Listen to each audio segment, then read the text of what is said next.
अगर किसी घटना के साथ इसकी समानता होती है तो मात्र एक संयोग समझना, मात्र एक संयोग समझना। आतंकवादी का अंत कैसे होता है, शहीद जवान का अंत कैसे होता है, और आतंकवादियों ने आतंकवादी नीयत छोड़ने के बाद आतंकवादियों को क्या हासिल होता है, वो इस डायलॉग से दर्शाया गया है। ये डायलॉग आतंकवादी कम करने का फंडा है, शहीदों के प्रति सच्ची श्रद्धांजलि है और गुनहगारों पे प्रहार है। डायलॉग का नाम है आतंकवादी एक मौत का कुआं है, आतंकवादी एक मौत का कुआं है।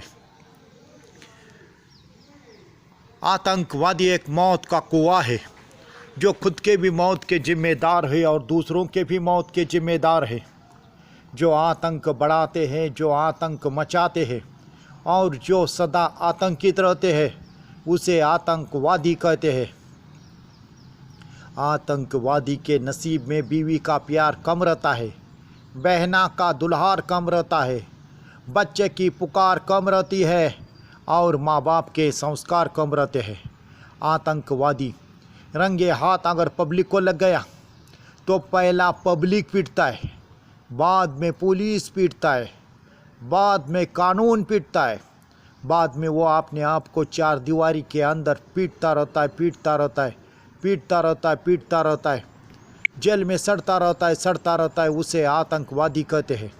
आतंकवादी की मौत, आतंकवादी की मौत एक तो बुरे भयंकर पिशाच से होती है, पुलिस के गोली से होती है, सुसाइड करके होती है, बॉम्ब ब्लास्ट से होती है, नहीं तो अपने ही कुत्ते मरवा डालते हैं। एक छोटी सी गलती की वजह से उसे आतंकवादी कहते हैं। हम हिंदुस्तानी प्यार बांटने और प्यार बढ़ाने में अहमियत रखते हैं, वो आतंकवादी मंसूबे कब्रस्तानी गले काटने और उड़ाने में अहमियत रखते हैं। हम पेड़ और पौधे लगा के फल खाने की चाहत रखते हैं, वो बारूदे और सुरंगे बिछा के खून पीने की इनायत रखते हैं। यही एक फ़र्क है हिंदुस्तानी और आतंकवादी मंसूबे कब्रस्तानियों के बीच में। अगर कोई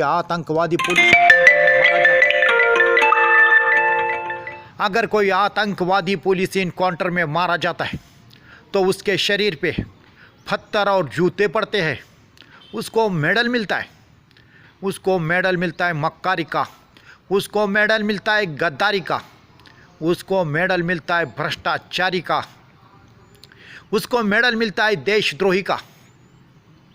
खुद का भाई भी लाश को पहचानने के लिए इनकार कर देता है, खुद का भाई भी लाश को पहचानने के लिए इनकार कर देता है। खुद तो मर जाता है लेकिन घर वालों को गम में डुबोए जाता है, उसे आतंकवादी कहते हैं। मेरे भारत देश का जवान, आपके भारत देश का जवान, मेरे भारत देश का जवान, आपके भारत देश का जवान देश की रक्षा के लिए काम आता है। मेरे भारत देश का जवान, आपके भारत देश का जवान देश की रक्षा के लिए सरहद पे काम आता है तो उसको मेडल मिलता है अमर शहीद का। तोपों के साथ साथ बंदूकों की भी सलामी मिलती है। मरणोत्तर अर्जुन पुरस्कारों से उसे सम्मानित किया जाता है। उसके शरीर पे फूलों के गालीचे सजते हैं। तिरंगे के सामने उसकी रुखसत होती है और रुखसत में देशवासी कहते हैं, गुजरने वाले ने पुण्य का काम किया है। हाँ हाँ, गुजरने वाले ने पुण्य का काम किया है, इसीलिए भगवान ने उसे न्योता दिया है। तू इतना दूर गया जहाँ दूर ना है, तू इतना दूर गया जहाँ दूर ना है, हमको तुमसे मिलना मंजूर ना है। हम जब भी आपकी राह से गुजरेंगे, हम जब भी आपकी राह से गुजरेंगे तो मिलने का वादा पूरा करेंगे, तो मिलने का वादा पूरा करेंगे। ऐसी विदाई और ऐसी रुखसत, ऐसी विदाई और ऐसी रुखसत बहुत ही उम्दे किस्मत वालों के नसीब में होती है, किसी आतंकवादी के नसीब में नहीं होती। उसे हिंदुस्तानी कहते हैं, उसे हिंदुस्तानी कहते हैं, उसे हिंदुस्तानी कहते हैं। शहीद हेमंत करकरे साहब कहते हैं, शहीद अशोक कामटे साहब कहते हैं, शहीद विजय साळसकर साहब कहते हैं। जय हिंद।